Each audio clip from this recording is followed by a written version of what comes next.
Hi hello ನಮಸ್ಕಾರ ಸ್ನೇಹಿತರೆ, ಬಿಂದಾಸ್ ಗುರು ಯೂಟ್ಯೂಬ್ ಚಾನಲ್ಗೆ ಮತ್ತೊಮ್ಮೆ ಸ್ವಾಗತ. ಸ್ನೇಹಿತರೆ, ಇವತ್ತಿನ ಈ ಸಂಚಿಕೆ ಬಹಳ ಮಹತ್ವದ್ದು ಮತ್ತು ವಿಶೇಷವಾದದ್ದು. ನಮ್ಮ ದೇಶದಲ್ಲಿ, ಅದು ನಮ್ಮ ಕರ್ನಾಟಕ ರಾಜ್ಯದಲ್ಲಿ ಅತಿ ಪುರಾತನ ಕೋಟಿಲಿಂಗೇಶ್ವರ ದೇವಸ್ಥಾನ ಇದೆ. ಅದು ನಮ್ಮ ಕೊಪ್ಪಳ ಜಿಲ್ಲೆ ಕುಷ್ಟಗಿ ತಾಲೂಕಿನಲ್ಲಿ ಅನ್ನುವುದು ಹೆಚ್ಚಿನ ಜನರಿಗೆ ಗೊತ್ತೇ ಇಲ್ಲ. ಇವತ್ತು ಈ ಪುಣ್ಯಕ್ಷೇತ್ರದ ಪರಿಚಯ ಮತ್ತು ದರ್ಶನವನ್ನು ನಿಮ್ಮೆಲ್ಲರಿಗೂ ಮಾಡಿಸಬೇಕು ಅನ್ನೋ ಉದ್ದೇಶದಿಂದ ನನ್ನ ಊರು ರಾಯಚೂರು ಜಿಲ್ಲೆಯ ಸಿಂಧನೂರಿನಿಂದ ಕೋಟಿಲಿಂಗಗಳಿರುವ ಪುರಕ್ಷೇತ್ರದ ಕಡೆಗೆ ಹೊರಡುತ್ತಿದ್ದೇನೆ ಸ್ನೇಹಿತರೆ.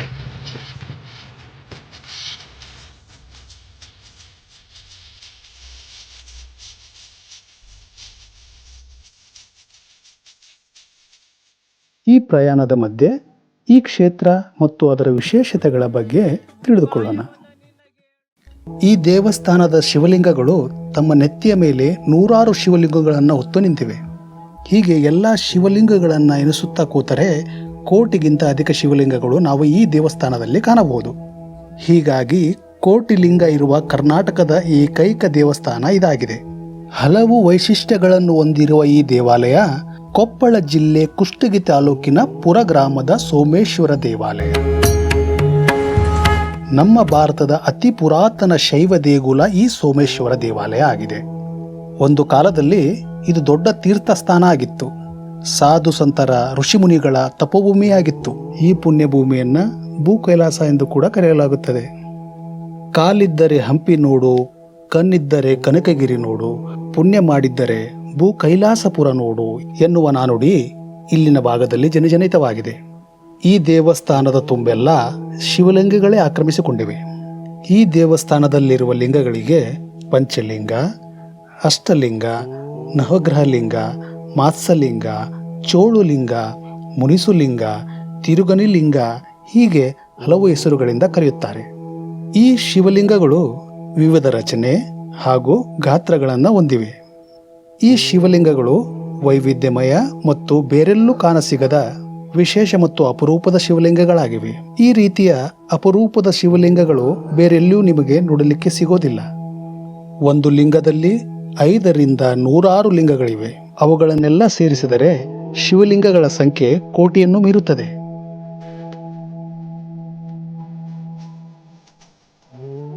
ಇದು ಸಿಂಧನೂರಿನಿಂದ ಸುಮಾರು 36 ಕಿಲೋಮೀಟರ್ ದೂರದಲ್ಲಿದೆ. ಸಿಂಧನೂರಿನಿಂದ ಕುಷ್ಟಗಿ ತಡೆ ಓಡಬೇಕಾಗತ್ತೆ. ಸುಮಾರು 30 ಕಿಲೋಮೀಟರ್ ಹೋದಾಗ ಲೆಫ್ಟ್ ಸೈಡ್ ಅಲ್ಲಿ ಒಂದು ಆರ್ಚ್ ಬರುತ್ತೆ. ಪುರಕ್ಷೇತ್ರದ ಸೋಮೇಶ್ವರ ದೇವಸ್ಥಾನಕ್ಕೆ ಹೋಗುವ ಮಹಾದ್ವಾರ. ಹಾಗೆ ಒಳಗಡೆ ಹೋಗ್ತಾ 5 ರಿಂದ 6 ಕಿಲೋಮೀಟರ್ ಒಳಗಡೆ ಹೋಗ್ಬೇಕು.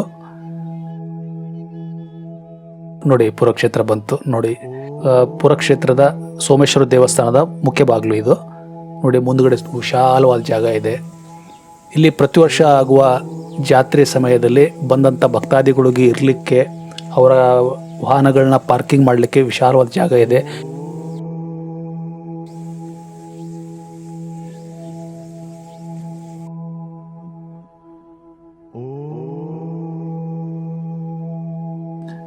ನೋಡಿ, ದೇವಸ್ಥಾನದ ಮುಖ್ಯ ದ್ವಾರದ ಮೂಲಕ ಒಳಗಡೆ ಎಂಟ್ರಿ ಕೊಡ್ತಾ ಇದ್ದೀವಿ.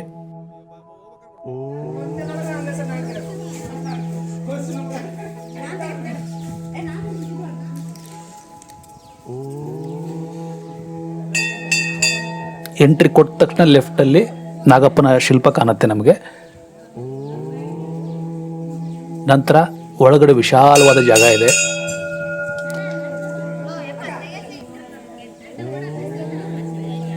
ಹಲವಾರು ಕಡೆಯಿಂದ ಬಂದಂತ ಭಕ್ತರು ಇಲ್ಲಿ ಕುತ್ಕೊಂಡು ಈ ಅಲೌಕಿಕ ಅನುಭವವನ್ನ, ಇಲ್ಲಿ ಈ ದೇವಸ್ಥಾನದ ವೈಬ್ರೇಷನ್ ಫೀಲ್ ಮಾಡಿಕೊಂಡು ತಮ್ಮ ಕಷ್ಟಗಳನ್ನೆಲ್ಲ ಮರೆತು ಹೋಗ್ತಾರೆ ಸ್ನೇಹಿತರೆ.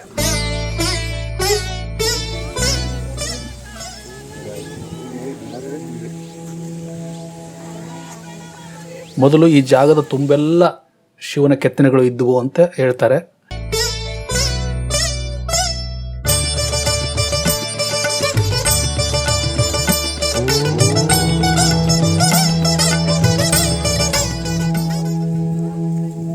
ಇಲ್ಲಿರುವಂಥ ಎಲ್ಲ ಕಲ್ಲುಗಳ ಮೇಲೆ ಶಿವಲೀಲೆಗಳನ್ನು, ಕತೆ ಉಪಕಥೆಗಳನ್ನು ಕೆತ್ತನೆ ಮಾಡಲಾಗಿತ್ತು. ಆದರೆ ಅವನ್ನೆಲ್ಲ ಕಾಲಕ್ಕೆ ಹಾಳು ಮಾಡ್ತಾ ಬಂದಿದ್ದಾರೆ.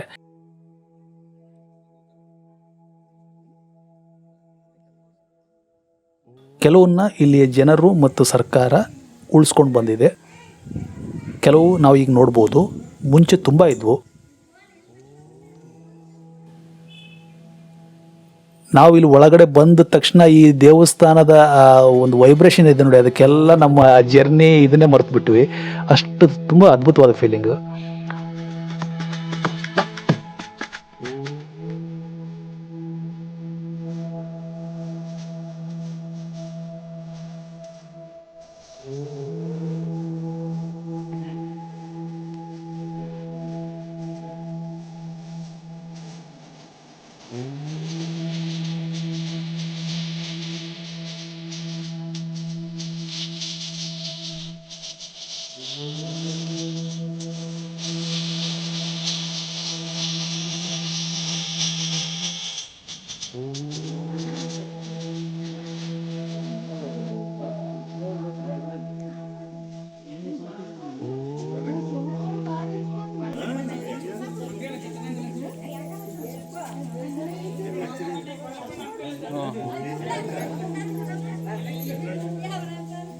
ನೋಡಿ, ಇಲ್ಲೊಂದು ಶಾಸನ ಇದೆ. ಈ ಶಾಸನದಲ್ಲಿ ಯಾವಾಗ ಇದು ಬೆಳಕಿಗೆ ಬಂತು ಈ ದೇವಸ್ಥಾನ, ಅದರ ಬಗ್ಗೆ, ಮಹಿಮೆ ಬಗ್ಗೆ ಬರೆದಿದ್ದಾರೆ.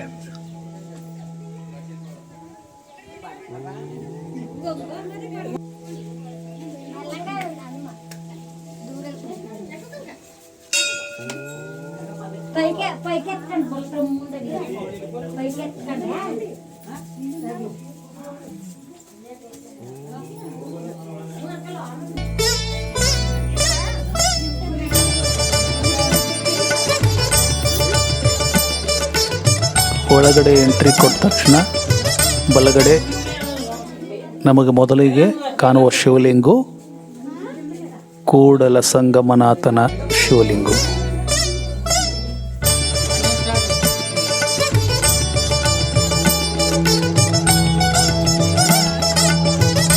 ಬಹಳ ಅದ್ಭುತವಾದ ಶಿವಲಿಂಗು, ತುಂಬ ಚೆನ್ನಾಗಿ ಕೆತ್ತನೆ ಮಾಡಿದ್ದಾರೆ ಮತ್ತು ಬಹಳ ವಿಶೇಷವಾಗಿದೆ. ಬಹಳ ಆಕರ್ಷಣೆ ಉಳ್ಳಂಥ ಶಿವಲಿಂಗು. ಅದರ ನಂತರ ಶಿವ ತಾಂಡವ ಮಾಡ್ತಿರುವಂಥ ಒಂದು ಕೃತಿ. ಮತ್ತೆ ಇಲ್ಲಿ ಮುಂದ್ಗಡೆ ಬಂದಾಗ ಗಣೇಶನ ಮೂರ್ತಿ ನಾವು ಕಾಣ್ತೀವಿ.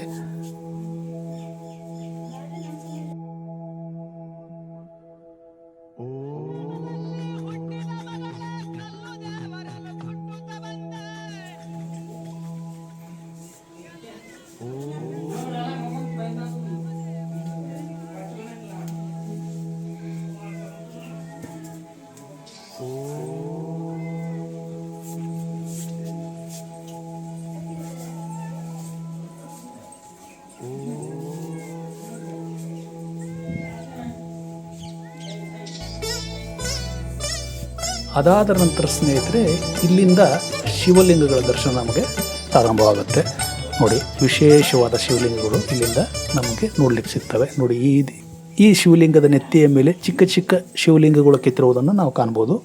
ಈ ಶಿವಲಿಂಗದಲ್ಲಿ ನೂರಾರು ಶಿವಲಿಂಗಗಳನ್ನ, ಚಿಕ್ಕ ಚಿಕ್ಕ ಶಿವಲಿಂಗಗಳನ್ನ ಕೆತ್ತಿದ್ದಾರೆ.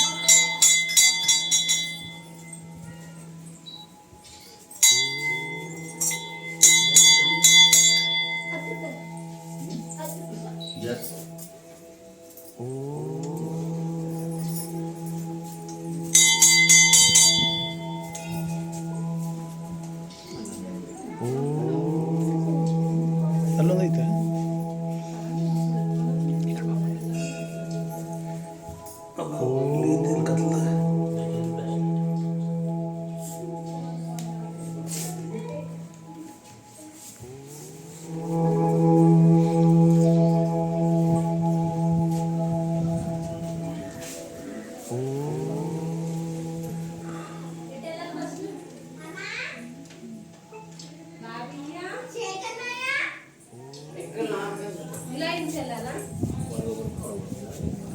ಆಮೇಲೆ ಒಳಗೆ ಆಮೇಲೆ ಬರೋಣ.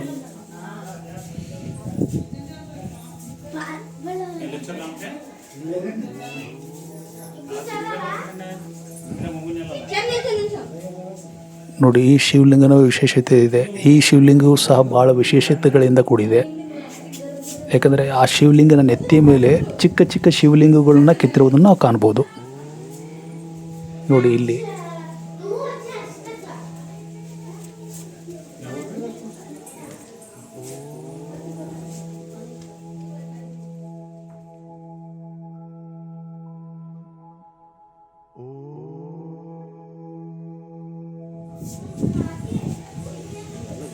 ಪ್ರತಿಯೊಂದು ಶಿವಲಿಂಗ ತನ್ನದೇ ಆದ ವಿಶೇಷತೆಯನ್ನು ಹೊಂದಿದೆ. ಕೆತ್ತನೆಯ ಶೈಲಿ, ರಚನೆ ಮತ್ತು ಆಕಾರ ನೋಡಿ, ಮತ್ತು ಅದರ ಮೇಲೆ ಇರುವಂಥ ಚಿಕ್ಕ ಚಿಕ್ಕ ಶಿವಲಿಂಗಗಳು ಪ್ರತಿಯೊಂದು ಒಂದು ಶಿವಲಿಂಗ ಇನ್ನೊಂದು ಶಿವಲಿಂಗಕ್ಕಿಂತ ಡಿಫ್ರೆಂಟ್ ಆಗಿದೆ. ಪ್ರತಿಯೊಂದು ವಿಭಿನ್ನ ವಿಭಿನ್ನ ರೀತಿಯಾಗಿ ಇವೆ ಸ್ನೇಹಿತರೆ.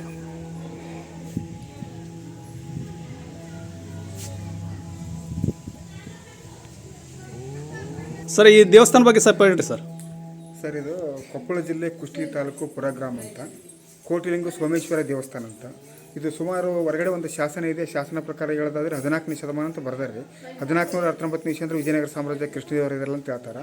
ಇನ್ನು ಕೆಲ ಜನ ಪೂರ್ವಿಕರು ಇಲ್ಲ, ಇದು 7ನೇ ಶತಮಾನದಲ್ಲಿ ಸ್ಥಾಪನೆ ಆಗಿದೆ, ಚಾಲುಕ್ಯರ ಹೊಯ್ಸಳರಲ್ಲಿ 14ನೇ ಶತಮಾನದಲ್ಲಿ ಬೆಳಕಿಗೆ ಬಂದಿದೆ, ಜೀರ್ಣೋದ್ಧಾರ ಆಗಿದೆ ಅಂತ ಕೆಲ ಜನ ಪೂರ್ವಿಕರು ಹೇಳ್ತಾರೆ. ಈ ದೇವಸ್ಥಾನ ನಾವು ಟೋಟಲ್ ನೋಡೋದಾದ್ರೆ ಇಲ್ಲಿ ಕೋಟಿಲಿಂಗ ಸೋಮೇಶ್ವರ ಅಂತ ಹೇಳ್ತಾರೆ. ಫಸ್ಟಿಗೆ ನಾವು ಈ ದೇವಸ್ಥಾನದಲ್ಲಿ ಬರಬೇಕಾದ್ರೆ ತೆಗ್ಗೆ ಬಗ್ಗೆನೇ ಬರಬೇಕು. ಇಲ್ಲಿ ನಮಗೆ ಫಸ್ಟ್ ನಾವು ಈ ದೇವಸ್ಥಾನದಲ್ಲಿ ಬರಬೇಕಾದ್ರೆ 4 ಫೀಟ್ ಡೌನಲ್ಲಿ ಕೆಳಗಡೆ ಇಳಿಬೇಕು. ಹಾಗೆ ಬಂದು ಒಳಗಡೆ ಬಂದರೆ ಮೇನ್ ಗರ್ಭಗುಡಿಗೆ ಹೋಗ್ತೀವಿ ನಾವು. ಗರ್ಭಗುಡಿಯಲ್ಲಿ ಸೋಮೇಶ್ವರ ಲಿಂಗು. ಇನ್ನು ಸುತ್ತ ಲಿಂಗಗಳನ್ನು ನೋಡೋದಾದರೆ ಒಂದು ಒಳಗಡೆ ಒಂದು ರೌಂಡಲ್ಲಿ ಒಂದು ಲಿಂಗದಲ್ಲಿ 11 ಲಿಂಗ ಬರ್ತಾವೆ ರೀ. ಇನ್ನು ಹೊರಗಡೆ ಲಿಂಗದ ಹೊರಗಡೆ ಒಂದು ಲೈನ್ ಐತ್ರಿ. ಆ ಲೈನಲ್ಲಿ ಹೋದರೆ ಒಂದರಲ್ಲಿ 101, 51, 1001 ಲಿಂಗ ಸೇರಿ ಕೋಟಿ ಲಿಂಗ ಅಂತ ಹೇಳ್ತಾರೆ. ಈ ದೇವಸ್ಥಾನದಲ್ಲಿ ಆಲ್ಮೋಸ್ಟ್ ಅಲ್ಲಿ ಎಲ್ಲ ದೇವರು ಪ್ರತಿಷ್ಠಾಪನೆ ಮಾಡಿದ್ದಾರೆ. ಫಸ್ಟ್ ನಾವು ಈ ದೇವಸ್ಥಾನದಲ್ಲಿ ಬಗ್ಗೆ ಬರಬೇಕಾದ್ರೆ ನಮಗೆ ಗೊತ್ತಿಲ್ಲದಂಗೆ ಪಾರ್ವತಿ ಪರಮೇಶ್ವರ ದರ್ಶನ ಆಗುತ್ತೆ, ಸಣ್ಣ ಮಗ ವಿನಾಯಕ. ಹಾಗೆ ಹಿಂಗೆ ಬಲಗಡೆ ಒಳ್ಳಿದ್ರೆ 3 ಕಲ್ಲಿನ ಮಂಚ, ಆದಿಶೇಷ ವಾಸ ಮಾಡೋ ಮಂಚ ಅಂತ ಹೇಳ್ತಾರೆ. ಇನ್ನು ಎಡಗಡೆ ಬಂದರೆ ನಾವು ಇಲ್ಲಿ ಚತುರ್ಮುಖ ಬಸವಣ್ಣ ನೋಡ್ಬೋದು. ಚತುರ್ಮುಖ ಬಸವಣ್ಣ ಅಂದರೆ ಎಲ್ಲ ಲಿಂಗ ಮುಂದೆ ಬಸವಣ್ಣ ಸ್ಥಾಪನೆ ಮಾಡೋಕ್ಕಾಗಲ್ವಲ್ರಿ. ದೇವಸ್ಥಾನ ಮಧ್ಯದಲ್ಲಿ 4 ದಿಕ್ಕಿಗೂ ಚತುರ್ಮುಖ ಬಸವಣ್ಣ ಅಂತ ಸ್ಥಾಪನೆ ಮಾಡಿದ್ದಾರೆ. ಹಾಗೆ ಬಸವಣ್ಣನ ಮುಂದ್ಗಡೆ 2 ಆನೆಗಳು ಅದಾವೆ, ದ್ವಾರ ಪಾಲಕರಂತ. ಹಾಗೆ ಎಡಗಡೆ ನೋಡಿದರೆ ಇದು ಶ್ರೀರಾಮಚಂದ್ರ ವಿಗ್ರಹ, ಬಲಗಡೆ ನೋಡಿದರೆ ಇದು ಮಹಿಷಾಸುರ ಮರ್ದಿನಿ ಚಾಮುಂಡೇಶ್ವರಿ. ಇನ್ನು ಹಾಗೆ ಇಲ್ಲಿ ನೋಡಿದರೆ ಸೋಲಾಪುರ ಸಿದ್ದರಾಮೇಶ್ವರ ವಿಗ್ರಹ, ಕಾಲಕಾಲೇಶ್ವರ, ಆಮೇಲೆ ಲಕ್ಷ್ಮೀ ವೆಂಕಟೇಶ್ವರ, ಉಗ್ರ ನರಸಿಂಹ ಎಲ್ಲ ದೇವರು ಪ್ರತಿಷ್ಠಾಪನೆ ಮಾಡಿದ್ದಾರೆ. ಸರ್, ಇದು ಯಾವ ಕಾಲದಲ್ಲಿ ಕಟ್ಟಿಸಿರೋದು ಮತ್ತು ಯಾರು ರಾಜರು ಕಟ್ಟಿಸಿದ್ರು ಸರ್? ಇದು ನಿಖರವಾದ ಮಾಹಿತಿ ಇಲ್ಲರಿ. ನಾವು ಹೊರಗಡೆ ಶಾಸನ ಪ್ರಕಾರ ನೋಡೋದಾದ್ರೆ 14ನೇ ಶತಮಾನ ಅಂದರೆ ವಿಜಯನಗರ ಸಾಮ್ರಾಜ್ಯ ಕೃಷ್ಣದೇವರಾಯ ಅಂತ ಹೇಳ್ತಾರೆ ಸರ್. ಇನ್ನು ಕೆಲವು ಜನ ಇಲ್ಲ, ಅದಕ್ಕಿಂತ ಪೂರ್ವ 7ನೇ ಶತಮಾನ ಚಾಲುಕ್ಯರ ಹೊಯ್ಸಳರಲ್ಲಿ ಸ್ಥಾಪನೆ ಮಾಡಿದ ಅಂತ ಕೆಲವು ಜನ ಹೇಳ್ತಾರೆ ರೀ. ಇಲ್ಲಿ ಒಟ್ಟಾರೆ ನೋಡೋದಾದ್ರೆ ಇದು ರಜಾಕರ ಆಳ್ವಿಕೆಯಲ್ಲಿ ಹಿಂದೂ ದೇವಾಲಯ ಧ್ವಂಸ ಆಗಬಾರ್ದು ಅಂದ್ಬಿಟ್ಟು ಈ ಥರ ಒಂದು ತೆಗ್ಗಾದ ವಾತಾವರಣದಲ್ಲಿ ಸ್ಥಾಪನೆ ಮಾಡಿದಂತ ಕೆಲವು ಜನ ಪೂರ್ವಕರು ಹೇಳ್ತಾರೆ ರೀ. ಈಗ ನಾವು ಅದೇ ಪ್ರಕಾರ ನೋಡೋಕೆ ಹೋದ್ರೆ ಇಲ್ಲಿ ಪ್ರತಿಯೊಂದು ಲಿಂಗಕ್ಕೂ ಕೋಣೆ ಆಕಾರ, ಕೋಣೆ ಮೇಲೆ ಶಿಖರಗಳು ಎಲ್ಲ ಮುಸ್ಲಿಮ್ಸ್ ಆಕಾರ ಇದೆ ನೋಡಿರಿ. ಇನ್ನು ಕೆಲವು ಜನ ಪೂರ್ವಕರ ಪ್ರಕಾರ ಹಿಂದೂ ಮುಸ್ಲಿಂ ಭಾವೈಕ್ಯತೆಗೋಸ್ಕರ ಮಾಡಿದಾರೆ ಅಂತ ಕೆಲವು ಜನ ಹೇಳ್ತಾರೆ. 14ನೇ ಶತಮಾನ ಅಂತ ಕನ್ನಡದಲ್ಲಿ ಇದೆ. ಓಹೋ, ಐತ್ರಿ. ಹೊರಗಡೆ ಶಾಸನ ನೀವು ಕೂಡ ಓದ್ಬೋದು. 14ನೇ ಶತಮಾನ ಅಂತ ಇದೆ. ಕೆಲವು ಜನ ಹೇಳ್ತಾರೆ ಇದು ಬೆಳಕಿಗೆ ಬಂದ ಮೇಲೆ ಅಂತ ಹೇಳ್ತಾರೆ. ಕೆಲವು ಜನ ಆ ಟೈಮಲ್ಲಿ ಜೀರ್ಣೋದ್ಧಾರ ಮಾಡಿದ್ದಾರೆ ಅಂತ ಹೇಳ್ತಾರೆ. ಇಲ್ಲೊಂದು ಶಾಸನ ಇದೆ, ಇದು ಶಾಸನ ಅಧ್ಯಯನ ಮಾಡಕ್ಕೆ. ಅಂದ್ರೆ ಇದು ಎಲ್ಲ ಕೃತಿಗಳು ಇದಾವಲ್ರಿ, ಕೆತ್ತನೆಗಳು ಇದೆಯಲ್ಲ, ಅದ್ರ ಶೈಲಿ ನೋಡಿ ಒಬ್ರು ಕೆಲವರು ಹೇಳ್ತಾರಲ್ರಿ, ಈ ಕೆತ್ತನೆ ಶೈಲಿ ಈ ಶತಮಾನದ ಅಂತ ಹೇಳ್ಬಿಟ್ಟು. ಅದೇ ವಿಜಯನಗರ ಸಾಮ್ರಾಜ್ಯ ಅಂತ ಹೇಳ್ತಾರೆ. ಹೌದ್ರಿ, ಆ ಕೆತ್ತನೆ ಶೈಲಿ ನೋಡಿದ್ರೆ ಆ ಶತಮಾನದ ಸಾಮ್ರಾಜ್ಯ ಅಂತ ಹೇಳ್ತಾರೆ. ಕೆಲವು ಜನ ಚಾಲುಕ್ಯರ ಹೊಯ್ಸಳರು ಚೋಳರು ಇದ್ರಲ್ಲ ಅಂತ ಹೇಳ್ತಾರೆ. ಒಬ್ಬೊಬ್ಬರು ಅಂತಾರೆ ತಮ್ಮ ಇದನ್ನು ಹೇಳ್ತಾರೆ ಅಷ್ಟೇ. ಈ ಶಾಸನ ಅಂದರೆ ಇಲ್ಲಿ ಕನ್ನಡದಲ್ಲಿ ಬರ್ತಾರೆ. 1469 ಅಂತ ಬರ್ತಾರೆ ಕನ್ನಡದಲ್ಲಿ ಕೆತ್ತನೆ ಮಾಡಿ.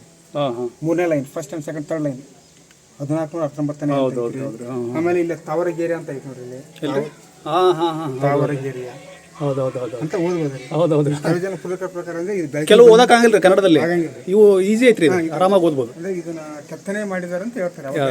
ಫಸ್ಟ್ ನಾವು ಈ ದೇವಸ್ಥಾನ ಒಳಗಡೆ ಬರ್ಬೇಕಾದ್ರೆ 4 ಫೀಟ್ ಡೌನ್ ಅಲ್ಲಿ ಒಳಗಡೆ ಬರ್ತೀವಿ. ಒಳಗಡೆ ಬಂದು ನಾವು ಫಸ್ಟ್ ಹೋಗ್ಬೇಕಾದ್ರೆ ಈ ದೇವಸ್ಥಾನದಲ್ಲಿ ತಲೆ ತೆಗ್ಗಿ ಬಗ್ಗೆ ಹೋಗ್ಬೇಕು.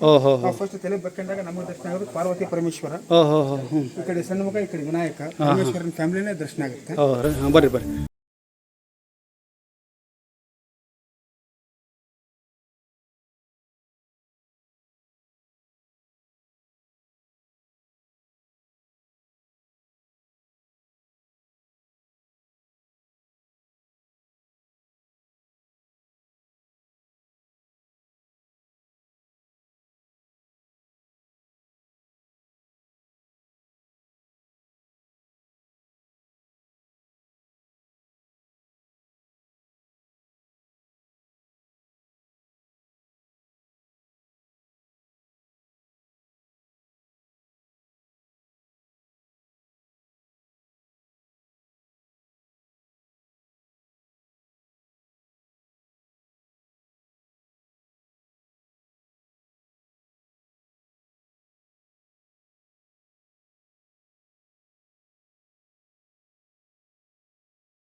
ಸಂಗಮನಾಥ ಲಿಂಗ ಅಂತ ಹೇಳ್ತಾರೆ. ಸಂಗಮನಾಥ ಲಿಂಗು.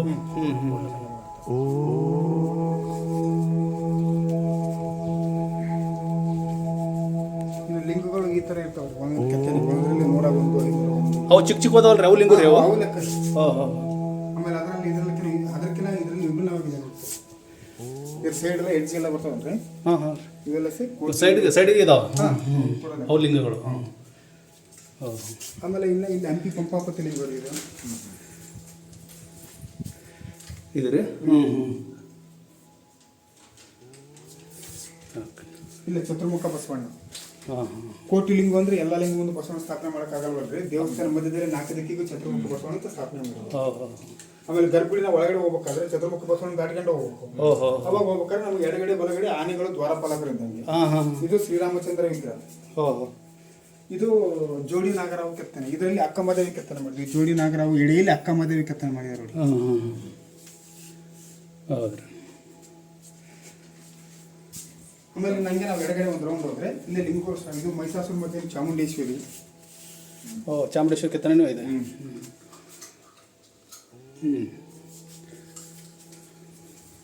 ಆಮೇಲೆ ಲಿಂಗಗಳು ಒಂದೊಂದು ಲಿಂಗ ಒಳಗೆ ಸಹಸ್ರಾರು ಲಿಂಗಗಳು ಇದಾವೆ. ಸಾಕಷ್ಟು ಲಿಂಗಗಳು ಇದಾವೆ. 51, 101 ಈ ಥರ. ಆಮೇಲೆ ಇಲ್ಲಿ ಬನ್ನಿ ನಕ್ಷತ್ರ ಲಿಂಗ. ಸ್ಟಾರ್ ಲಿಂಗ ಅಂತ. ಹಾಂ ಹಾಂ. ನೋಡ್ರಿ ಇದು ಎಲ್ಲಿ ಇಲ್ಲ, ವಿಶೇಷವಾಗಿದೆ ಅದು. ಲಿಂಗೋಲ್ಲೇ ಸ್ಟಾರ್ ಲಿಂಗು. ಆಮೇಲೆ ಇದು ಲಕ್ಷ್ಮೀ ವೆಂಕಟೇಶ್ವರ ಹಿಂದ್ಗಡೆ ಇರುತ್ತೆ. ಇದು ಶಿವರಾತ್ರಿ ವಿಶಿಷ್ಟತೆ. ಶಿವರಾತ್ರಿ ದಿವಸ ಶಿವನ ಪೂಜೆಗೆ ಹೋಗ್ತಕ್ಕಂಥ ಸನ್ನಿವೇಶ. ಚಂದ್ರ ಇದನ್ನ ಈಶ್ವರ ತಲೆ ಮೇಲೆ ಪೂರ ಒಂದು ಇದನ್ನ ವೃತ್ತಾಂತನ ಕೆತ್ತಿಬಿಟ್ಟಿದ್ದಾರೆ. ಇಲ್ಲ ನೋಡ್ರಿ, ಬೇಡ ಕಣಪ್ಪನ ಕೆತ್ತನೆ ಮಾಡಿದ್ದಾರೆ. ಬೇಡ ಕಾಡಲ್ಲಿ ಬೇಟೆಗೆ ಹೋದಾಗ ಬಿಲ್ಪತ್ರ ಗಿಡಕ್ಕೆ ಬಾಣ ಹೊಡೆದ್ರೆ ತ್ರಿದಳ ಪತ್ರಿ ಅಥವಾ ಜೇನುಗೂಡು ಈಶ್ವರನ ತಲೆ ಮೇಲೆ. ಆಮೇಲೆ ಬಾವಿ ಇದೆ, ಇಲ್ಲಿ ಆಂಜನೇಯ ಸ್ವಾಮಿ ಇದ್ದಾನೆ. ಈ ದೇವಸ್ಥಾನದಲ್ಲಿ ಇದು ಬಾವಿ ರೀ ಇದು. ಈ ದೇವಸ್ಥಾನದಲ್ಲಿ 7 ಬಾವಿ 7 ಆಂಜನೇಯ ಸ್ವಾಮಿ ನೋಡಿದ್ರೆ ಕೈಲಾಸವಾಸ ಮುಕ್ತಿ ಅಂತ ಒಂದು ಪೂರ್ವಕರ ವಾಡಿಕೆ ಸರ್. ಈಗ ನಮ್ಮ ದೇವಸ್ಥಾನ ಸುತ್ತ ರೌಂಡ್ ಹಾಕಿದ್ರೆ 4 ಬಾವಿ ಸಿಗ್ತಾವ್ರಿ. ಗರ್ಭಗುಡಿಯಲ್ಲಿ 1 ಬಾವಿ, ಪಕ್ಕದಲ್ಲಿ ಪೂಜೆ ಮಾಡಿದ್ರೆ ಅದು 1 ಬಾವಿ, 2 ಬಾವಿ. ಇದು 3ನೇ ಬಾವಿ. ಆ ಕಡೆ ಈ ರೌಂಡ್ ಅಲ್ಲಿ ಹೋದ್ರೆ ಅಲ್ಲೊಂದು 4ನೇ ಬಾವಿ ಕಾಣುತ್ತೆ. ಹೌದ್ರಿ. 7 ಕಲ್ಲರಿ ಕೈಲಾಸವಾಸ ಅಂತ ಒಂದು ಪೂರ್ವಕರ ವಾಡಿಕೆ ಸರ್.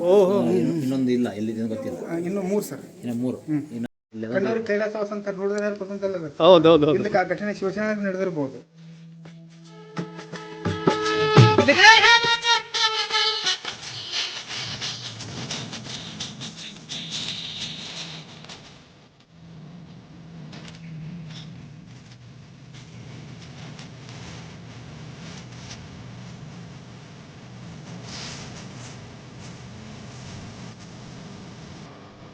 ಏನಾಯ್ತು